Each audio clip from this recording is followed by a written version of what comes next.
অমর একুশে বইমেলা বাঙালির প্রাণের মেলা। প্রতি বছর ভাষার মাস ফেব্রুয়ারি এলেই শুরু হয় বাঙালির ঐতিহ্যবাহী এই বইমেলা। বাংলাদেশে হাজারো মেলার মাঝে বইমেলার গুরুত্ব সবচেয়ে বেশি। দীর্ঘ সময় ধরে বাঙালির সাহিত্য ও বুদ্ধিবৃত্তির বিকাশ ঘটছে এই মেলাকে কেন্দ্র করে। বাঙালির ভাষা, সংস্কৃতি, বোধ ও ঐতিহ্য হল অমর একুশে বইমেলার ভিত্তি। লেখক, পাঠক এবং প্রকাশকদের কাছে অমর একুশে বইমেলা এক সেরা উৎসব। সবারই মিলন মেলা বাংলা একাডেমির বইমেলা। এদেশের সকল শ্রেণীর পাঠক সারা বছর অপেক্ষা করে থাকে কখন বসবে অমর একুশে বইমেলা, কবে বসবে বাঙালির মিলন মেলা।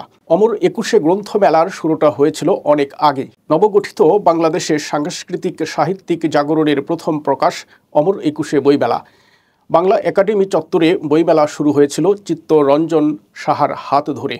1972 সালের 8 ফেব্রুয়ারি ঢাকা বিশ্ববিদ্যালয়ে সংলগ্ন বর্ধমান হাউস প্রাঙ্গণের বটতলায় বই নিয়ে এসেছিলেন প্রকাশনা জগতের এক চিরস্মরণীয় ব্যক্তি চিত্তরঞ্জন সাহা।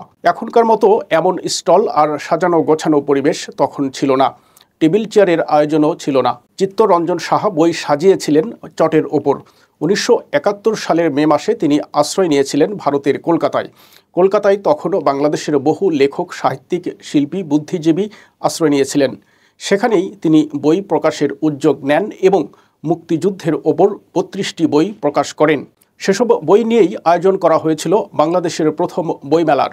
1972 থেকে 1976 সাল পর্যন্ত চিত্তরঞ্জন সাহা নিজে চালিয়ে যান এই বইমেলা। চিত্তরঞ্জন সাহার আগ্রহ দেখে অন্যরাও অনুপ্রাণিত হয়ে তার সঙ্গে যোগ দিতে শুরু করেন। এরপর 1978 সালে বাংলা একাডেমি এই উদ্যোগকে আনুষ্ঠানিকভাবে স্বীকৃতি দেয়। 1979 সালে মেলার সঙ্গে যুক্ত হয় বাংলাদেশ পুস্তক বিক্রেতা ও প্রকাশক সমিতি।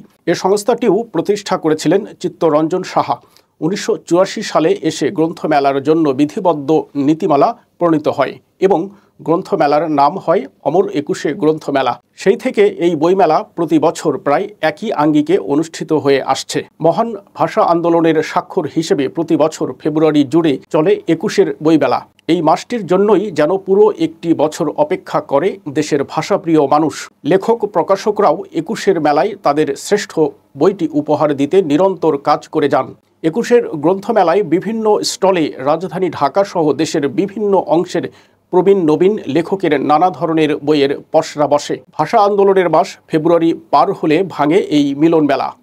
বইমেলা আমাদের অন্তরে যে বন্ধন তৈরি করে তা কখনোই ভাঙে না।